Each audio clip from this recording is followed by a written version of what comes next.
আগামী দ্বাদশ জাতীয় সংসদ নির্বাচনে সিলেট ৪ আসনে আওয়ামী লীগের নৌকার মনোনয়ন প্রত্যাশী সিলেট জেলা আওয়ামী লীগের সদস্য ও গোয়াইনঘাট উপজেলার সহসভাপতি বিশিষ্ট সমাজসেবী গোলাপ মিয়া প্রধানমন্ত্রীর প্রতিশ্রুতি গ্রাম হবে শহর স্বপ্ন পূরণে অংশীদার হতে উন্নয়নের জয়ধ্বনি বজায় রাখতে প্রধানমন্ত্রীর কাছে নৌকার মনোনয়ন উপহার চান এবং সেই সাথে তিনি রোস্তমপুর ইউনিয়ন পরিষদের সকলের সহায়তা কামনা করেন।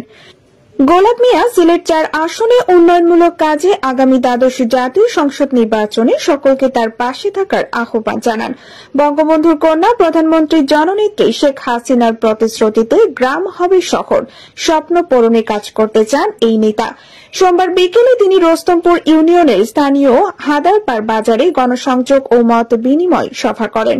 এছাড়াও তিনি গোয়াইনঘাট, জৈন্তাপুর ও কোম্পানিগঞ্জের বিভিন্ন হাট বাজার ও গ্রামে গঞ্জে চষে বেড়াচ্ছেন ও বর্তমান আওয়ামী লীগ সরকারের বিভিন্ন উন্নয়নমূলক কর্মকাণ্ড সাধারণ মানুষের মাঝে তুলে ধরছেন। শেখ হাসিনার স্বপ্ন গ্রামকে শহরে পরিণত করতে আগামী জাতীয় সংসদ নির্বাচনে আওয়ামী লীগের নৌকার মনোনয়ন প্রত্যাশী একজন নির্লস প্রার্থী হিসাবে সকলের সহযোগিতা ও দোয়া কামনা করছেন। তিনি মানবিকতার দৃষ্টিকে প্রসারিত করে সবার হাতে হাত রেখে ঐক্যবদ্ধ হয়ে জননেত্রী শেখ হাসিনার উন্নয়নের ছোঁয়ায় তিনি জনগণের প্রকৃত সেবক হতে বাংলাদেশের মমতাময়ী মা প্রধানমন্ত্রী জননেত্রী শেখ হাসিনার সহযোগিতা কামনা করেন তিনি।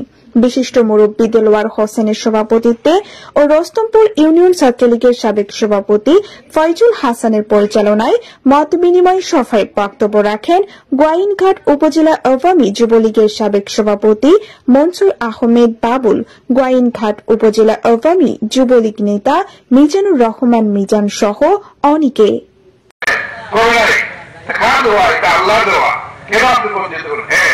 আপনার আইনকে শ্রদ্ধা করি। একটা এলাকা আছে পর্যটন, এটা বাঘ করে বিভাগন করে দেশের পর্যটন আছে, এটা বন্ধ রাখেন।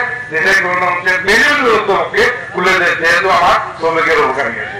এই তো ওই জায়গায় একসাথে 10 ফুট বাধ্য করতে পারে, কিন্তু পারবো এই